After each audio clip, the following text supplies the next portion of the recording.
I think we can all agree that there is definitely a difference in the type of off-road terrain when we compare the West Coast areas of the United States to the East Coast areas. But when our team traveled to this year's Great Smoky Mountain Tennessee Jeep Invasion, it wasn't just the terrains that were completely different. There was something else that really stuck out to us as well. All right, guys, I don't know what makes all the difference in how we build our rigs just because we're in a different part of the country besides the terrain.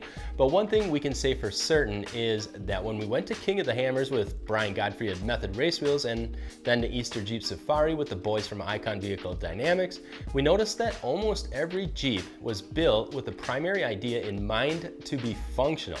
Don't get me wrong, most of them looked great as well, but I think they look great because they all look like badass rock crawlers. I mean, we're talking about swapped in 1-ton axles, coilover shocks on everything, 4-linked triangulated suspension setups, extended wheelbases, fully built TIG welded DOM tubed roll cages, minimum of 40-inch tires wrapped around beadlock wheels, and the whole works. Now, I know what you're thinking, bunch of show-offs, right? Well, yeah, I mean, kinda. Gotta say, it made me feel like I certainly don't get paid even near enough as what those guys do to try to afford to build a rig like that. On the other hand, the kind of terrain they have on the West Coast pretty much demands a built-up rock crawler if you really want to conquer the extreme stuff. I mean, you still might plummet off a cliff, but maybe your odds are reduced with a rig built to conquer those types of trails compared to something like a daily driver on 35s. And yes, driver skill and technique are very important, but even the best driver in a stock vehicle has their limitations compared to the high-dollar, highly capable built rig with an average driver. Or am I just completely wrong here? I'd be interested to see what you guys think, so let us know in the comments below. But regardless of skill, the amount of money spent on a build or the amount of fabrication done to it, there is definitely a notable difference in them between the West Coast style of build and the East Coast. Because once we got to Pigeon Forge, Tennessee, home of the Great Smoky Mountain Jeep Invasion, and went to the Hard Rock Cafe restaurant the first night we were there, immediately we noticed a completely different tune in how the Jeeps were built. And we weren't quite whistling Dixie yet at this point, so no, not that kind of tune. But the Jeeps, at least from what we had witnessed from the 4 or 5 days we were there, were built with a little less hardcore wheeling in mind and a little bit more, well, let's see, how do I say this without making it sound like a bad thing? Well, they were built with more feng shui, which in the Chinese translation of feng shui means wind and water and ultimately is a good thing. Besides, here at TrailBuilt, we like them all. In fact, like my buddy used to say when he was single and on the prowl, big or small, we like them all. So instead of a big high-dollar rock crawling machine with 40-inch tire on beadlocks, we still saw some 40-inch tires, but mostly 35s to 37s with a majority of them wrapped around fuel wheels, which definitely made me realize just how popular fuel wheels are, and of course we carry them on our website at TrailBuilt, but I guess I've just never been in one area where almost every single vehicle there was running fuel wheels. We also learned of a new to us product that I had no idea even existed. Did you guys know that there's an aerodynamic cover that fastens to your light bar? An aero shield or something like that it's called. It's designed sort of like the front of an airplane wing and is designed to not only create a way for the air to seamlessly and effortlessly go over and around your light bar, but also protects it from rock chips and stones flying up from other vehicles in front of you.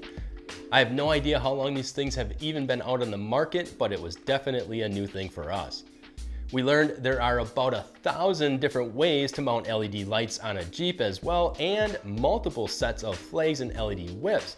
And I'm not sure if some of the South was bleeding up and into the eastern side of Tennessee, but with all the different Jeeps running multiple flags hanging off the back of them, you might have thought you were in the middle of some sort of Texas showdown or something. Nothing against our Texas brothers and sisters, we just know that they are some hardcore patriots and we love them for that, but nonetheless, we were trying to figure out how anyone could even maneuver around in traffic without being able to see around all those enormous flags flying around. And getting back to the multitude of LED lights, when it got to be nighttime there, you could hardly even notice it was nighttime. If it wasn't for the fact that most of the LED lights that were on were multicolored and it turned the night into a kaleidoscope of bright rainbows and really would have you wondering what they slipped into your mojito at the last bar you came from, then you would never even know it was nighttime. One thing is for sure though, it was still quite an amazing experience. And you know why? Because even though the Jeeps are built a bit differently and look a bit different, there's still one common thread that we all have, and that's the sense of community and camaraderie. Yes, the trails are uniquely different in the East than in the West, and the Jeeps were tailored to the different terrains and our own individual styles. But the people still remain relatively the same in the fact that everyone has a sense of belonging and helping out their fellow Jeeper. No matter what part of the country we travel to, after meeting and talking to all of you, the sense of community and the camaraderie has been second to none compared to other automotive communities. I don't believe you'll find that same sense of belonging at a car show or at a show truck show, but when you're out on the trails and you meet others doing the same thing you are, there is often an unsaid understanding and appreciation of their build, and if you were in trouble of some sort, they wouldn't hesitate to help you out. So regardless if you're in the foothills of the Smoky Mountains or on the mountaintops of the Rockies, in the Joshua Tree National Forest, on the beach in Florida, at the tip of the Keweenaw Peninsula, or anywhere else in between, remember, it's not how we build our vehicles that sets us apart. It's how we show respect to the other people's builds that does. And if you guys are looking to get started with your build, but just aren't quite sure where to start, well, that's easy.